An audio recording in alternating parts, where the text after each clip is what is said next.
Bonjour à tous et à toutes. Je suis très heureuse de vous retrouver pour une nouvelle activité avec des matériaux de récupération, un matériau dont on ignore des fois le potentiel. Et aujourd'hui, en l'occurrence, ça, ces canettes de soda. Je vous rassure, c'est pas moi qui ai tout bu. Alors on les rince parce que sinon ça colle. Et puis on va découper la canette. Je vais prendre celle-ci, voilà, avec un cutter aux deux extrémités. Pour ça, je vais mettre quand même un petit gant parce qu'il faut penser à se protéger. Et puis on coupe.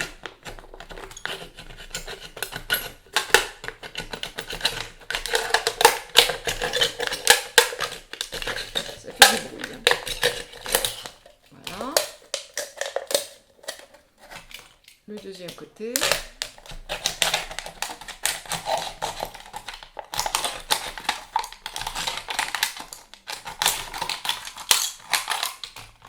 On va finir avec les ciseaux. Vous allez obtenir dans ce petit tube qu'on va couper au milieu. Et vous allez pouvoir ainsi obtenir ce genre de feuille. Je vais la mettre ici. Hop. Voilà. Je vais l'aplatir un peu. Je vais donner un aspect plus plat. L'arrondi va nous gêner un petit peu.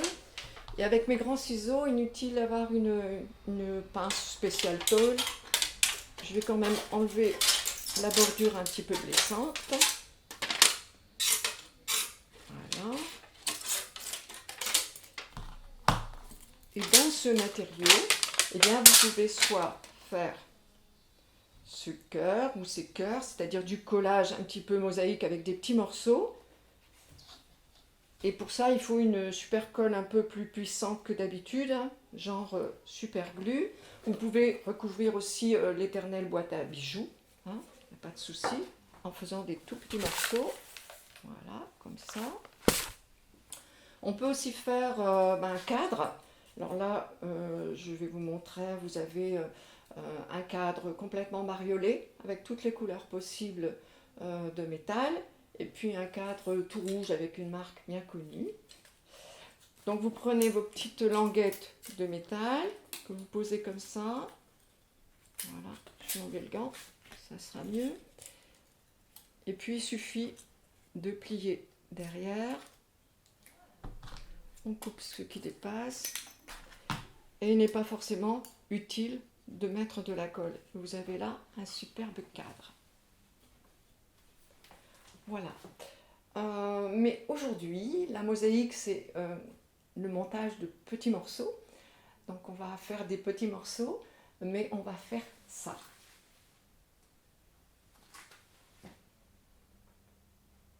Voilà, cette jolie fleur. Alors pour ce faire, on repart sur notre morceau de métal qu'on coupe en 3 tronçons. Voilà. Voilà. Et les tronçons, vous les coupez en 2. Voilà. Voilà. Voilà. Alors, chaque tronçon, vous le pliez en 2.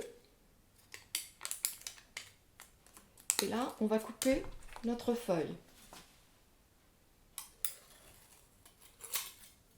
Je vais la reprendre un petit peu, qu'elle ne soit pas trop grosse.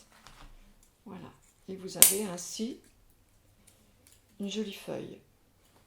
Alors cette feuille, vous mettez la couleur au-dessus et on va la bordurer avec une pointe à tracer, mais si vous n'en avez pas, un simple clou suffit ou même une aiguille à tricoter. Donc on bordure la feuille à 2-3 mm du bord. Voilà. L'autre côté.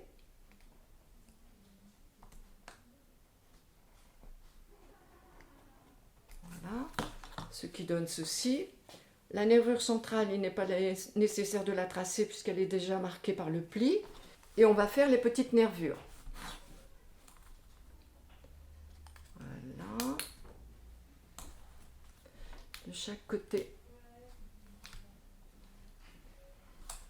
Et vous obtenez donc cette jolie feuille. Alors, il vous faut, pour faire la fleur, au moins 40 pétales, 40 feuilles. Donc, vous les préparez d'avance et puis je vais vous montrer comment on va les poser. Alors, pour ce faire, moi j'ai choisi un carton fort comme celui-là. Je trace avec une assiette, ça va, c'est pratique, mais ça fait à peu près 17 cm et demi. Voilà. Je découpe et ensuite avec un bol, je retrace un trait de crayon parce que ça va être la marque de votre première rangée de feuilles. Voilà. Et puis, on va commencer le montage. Pour coller nos feuilles, eh bien, je vais me servir du pistolet à colle, qui est là. Et puis, je vais poser sur la ligne qu'on a vue tout à l'heure, chaque pétale.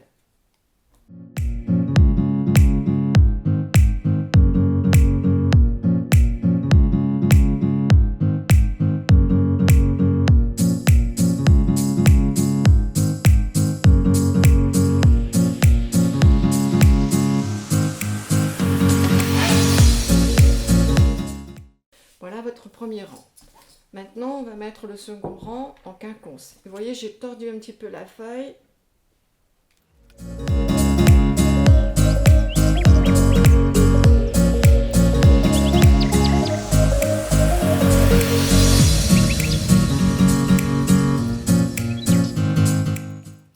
Voilà notre deuxième rang. Nous en avons normalement un troisième.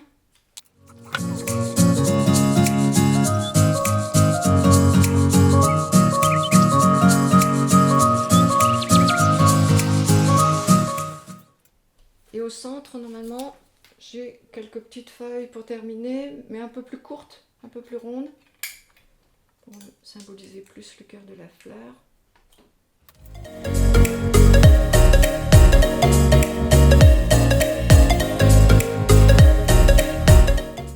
Et vous obtenez ainsi cette jolie fleur. Alors, quoi en faire? Eh bien, vous pouvez vous en servir comme décoration de table, ou la mettre dans une assiette, et puis vous obtenez quelque chose de joli pour décorer. Vous pouvez aussi donner un petit coup de... On enlève les petits fils. Un petit coup de bombe pour faire de la couleur. Ça, c'est pas interdit. Ça fait aussi très joli. Personnellement, moi, je l'ai vu dans un tableau. Et au milieu d'un cadre, ça fait aussi super joli. Alors, je vais vous montrer une dernière chose. Ah, j'ai oublié de vous montrer la petite astuce du jour. Vous avez vu, en haut des canettes, on a ce genre de petits anneaux. Hein. Alors, cette attache, on la récupère, on la tord un petit peu, et elle vous permet, avec un petit point de colle, je vais le faire comme ça, vous allez le voir, d'avoir une super attache pour mettre... du coup, je ne les trouve plus. Là, voilà. Voilà. Alors, un petit point de colle ou un petit point ou un peu de scotch. Si c'est un objet très léger. Si c'est sur un support en bois, on met une vis ou un petit clou, forcément. Alors, dans une grande feuille d'alu, de votre canette de soda, eh bien, vous pouvez aussi tracer, avec un petit dessin que vous sortez à l'imprimante, un petit papillon.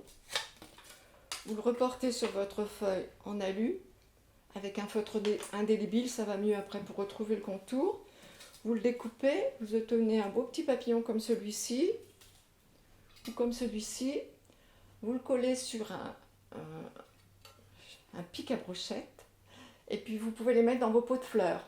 Vous pouvez aussi coller, si vous souhaitez, votre papillon directement sur le bord du pot.